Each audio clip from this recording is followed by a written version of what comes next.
Hey guys, thank you for coming today. We really appreciate it. What you see here in front of you is the board game that me and my group made. And we would like to discuss with you what we did as a group to produce it, as well as what the board game is. So, we want to take you on the journey and show you the process that we followed. Without further ado, let's take a trip on my favorite rocket ship.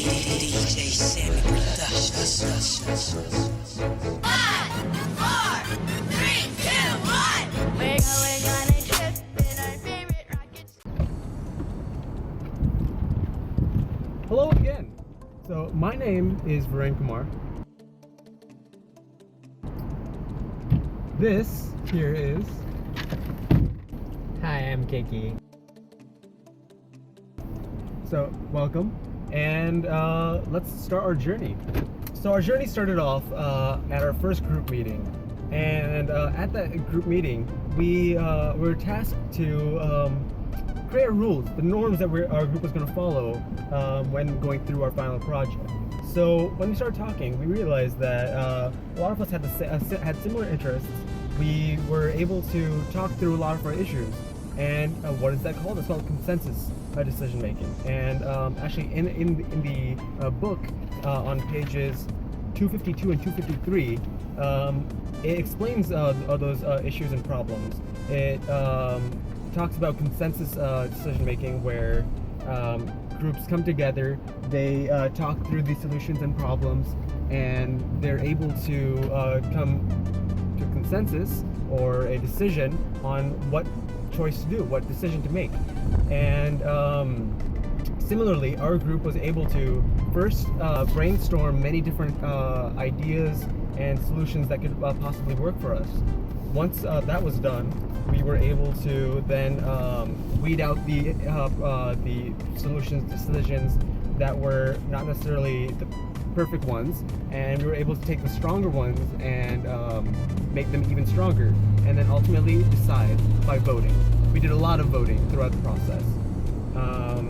Meeting number 2, we were able to evaluate our first meeting when we decided that.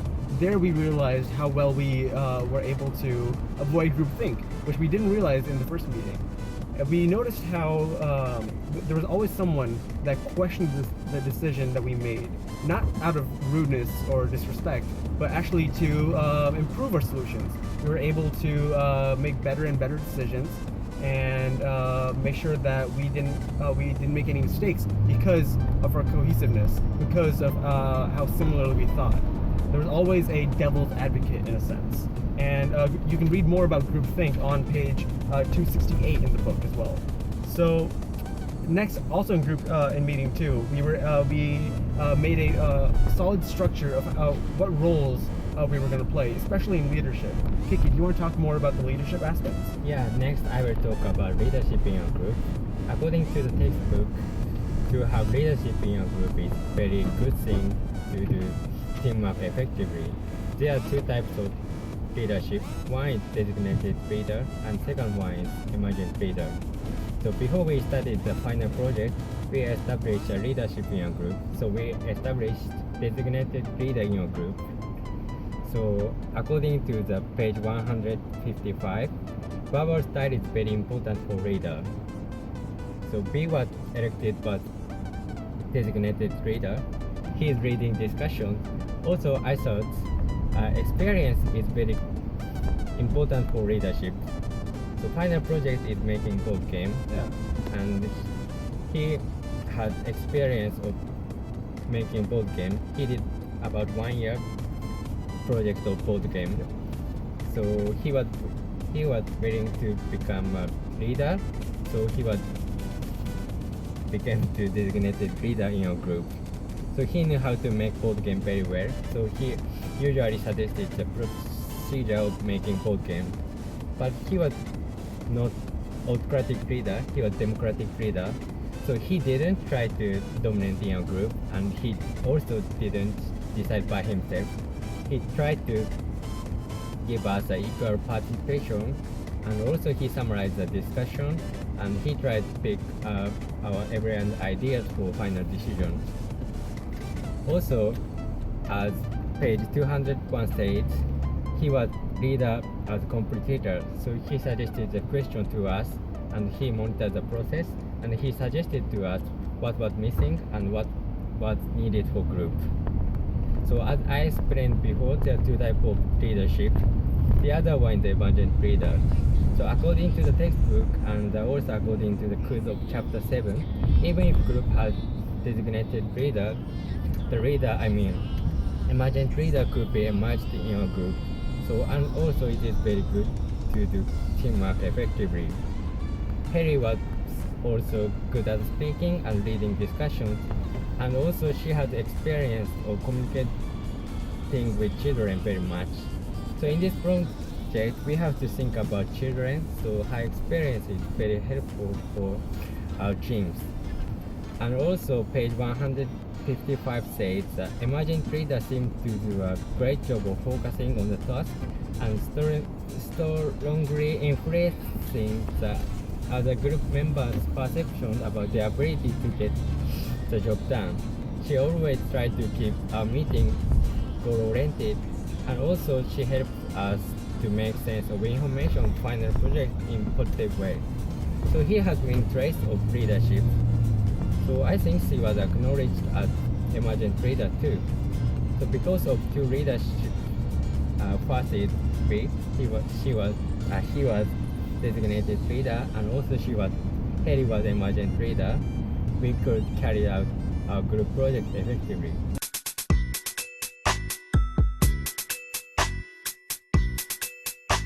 Thank you, Keiki. Yes. We'll be seeing you later. Yes, see you guys. So up next we have the last two members of our group. Again, very amazing people, and here they are.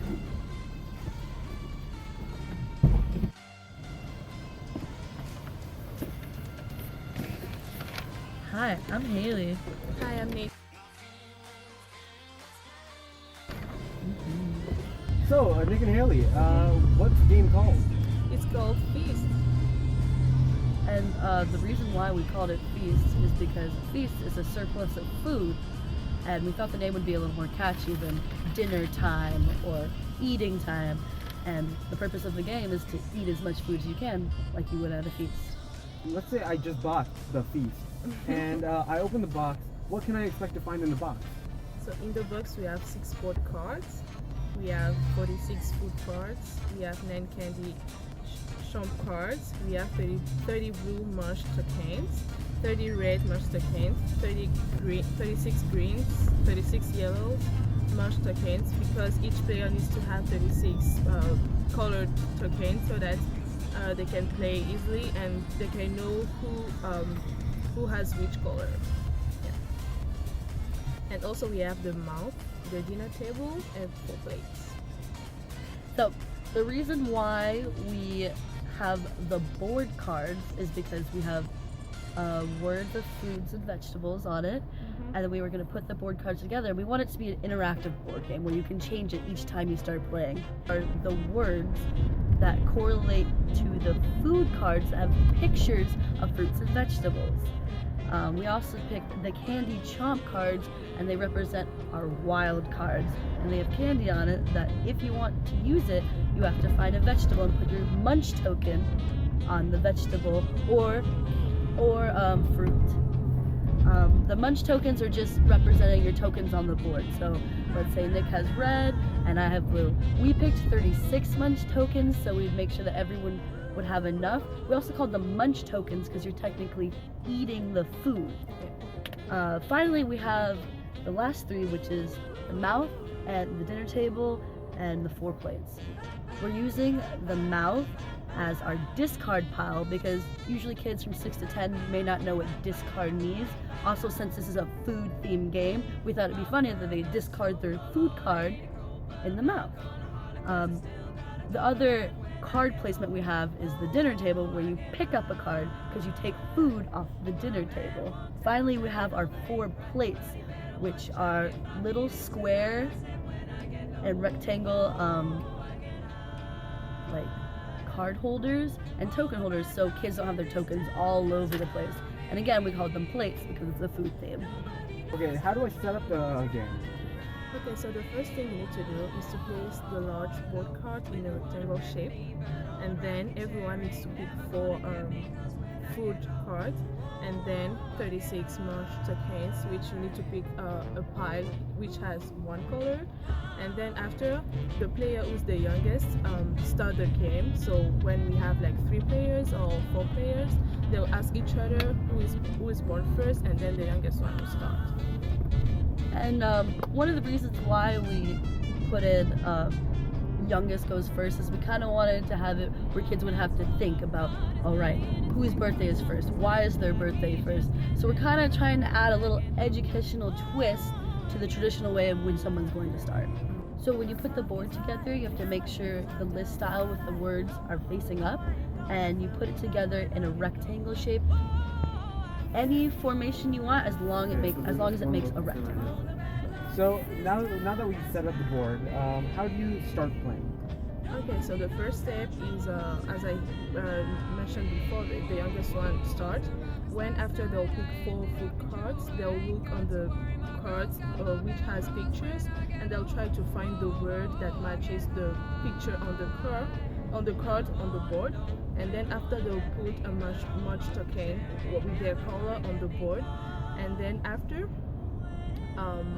the first player will then pick up a new food card from the dinner table and end their turn. After, the person at the right side of the first player will go over the 3 steps, and then the next player at the right side will play. If we have like three players, they'll just keep going, and then the person at the on the right side will keep going and playing. Okay, so basically the game will end when all the words on the board card are covered with much tokens. The player with the most much tokens on the board wins the game. But if there is a tie, then the player will have to roll the dice, and the one who has a high number wins the game. So what are the rules or special rules behind the game? All right, so the munch tokens must be touching each other when placed on the board. So you can't put a munch token that's on apple on this side of the board and then put a munch token all the way up here that says cranberry or something like that. They have to be touching. Our second rule is if you cannot place down a munch token, discard 1 food card, pick up a new food card, and end your turn. So essentially, it's kind of like Uno. You kind of keep picking up cards until you find the one that you need. But you have to discard a card in order to get a new one.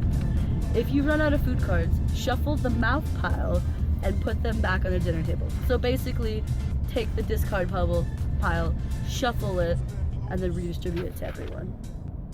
Candy chop cards, they act almost as if like a wild card. If you picked up a vegetable candy chop card, you can place your munch token on any vegetable word on the board and end your turn. So that means you can put it anywhere on the board. It doesn't have to be touching one of your munch tokens, and it can be touching anyone else's munch token.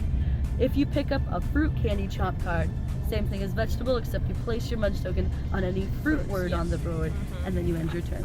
The story behind the game is simply try to be the first to eat all your fruits and vegetables so you can get dessert. Yeah. Oh, one more thing. The reason why we picked the 6 to 10 years age group is because children less than 6 would be able to recognize the word matching with the pictures, and children above 10 will find it too easy. So Nick, how did the beta testing go? So during our beta testing, our beta tester suggests that we have to increase the cards in the hand from 4 to 7, and also we have to double each card, vegetables and fruit card. Yeah, and I was discussing with them about that, and they felt the reason why we should increase the food card number in your hand was because they felt like they didn't have enough time to get the card they wanted, and they were spending most of the game just discarding rather than actually playing the game. Another reason why they wanted to increase the amount of food cards in general is we only had 9 food cards with doubles, and they felt like that was an unfair advantage.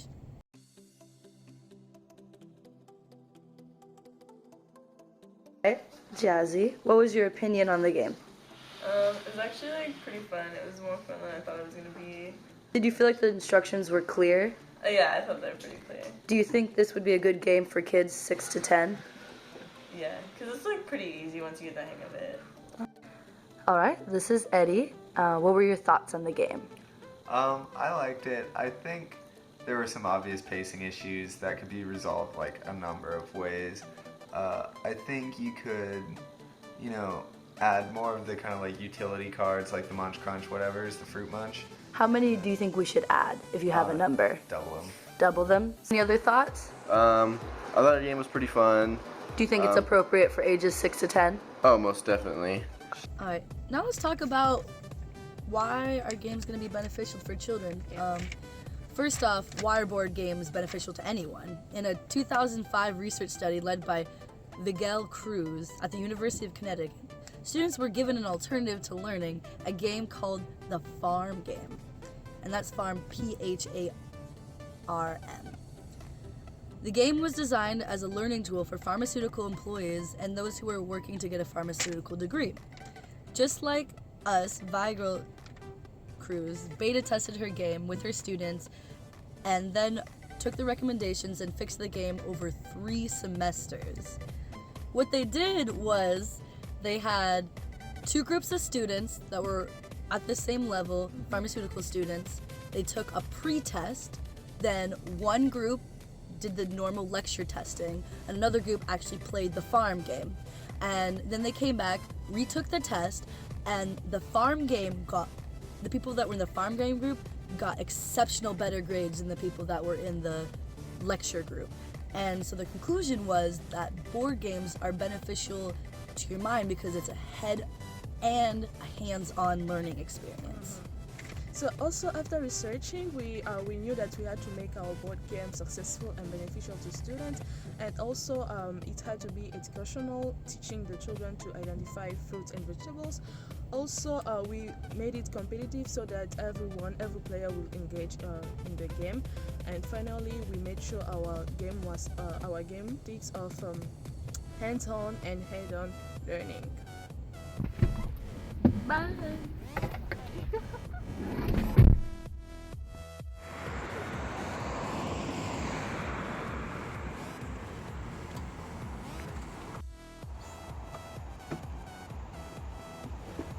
Hi there. Now that we've almost reached the end of our journey, it's time to go over the entire process one more time. Step 1. Problem description and analysis. We had the host meeting to discuss about program and make rule and roll in a group. Bill had many experience of making board games, so he was elected as designated leader. Step 2. Coming up with solutions. We came up with solutions using brainstorming and using devil's advocacy to avoid groupthink. This way we were able to come up with the best possible solutions without leaving anything behind. Evaluating possible solutions. After we did brainstorming, we voted and think about pro and cons of each solutions. Consensus decision making step 4. So we all mix our solutions together, compare them, and find the perfect one that everyone agrees with. Consensus decision making. Step 5, implementation of the solution. So, after we figured out what our board game was going to be, we started delegating tasks. 1, illustration of the entire board game. 2, design of the board game. And 3, rules of the board game. Step 6. Success!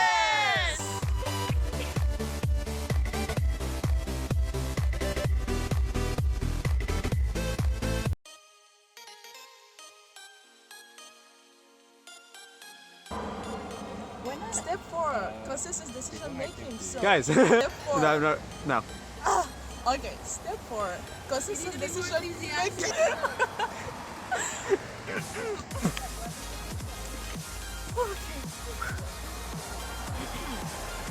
Do it now? Because you interrupted me. Step 5. Third was they had one group cut blah, blah, blah. So, actually, I forgot one important thing. I forgot to drive. Designated leader. She is good at speaking. He is good at speaking. I'm not a she, man. A small group communication class is interesting. Yeah, interesting.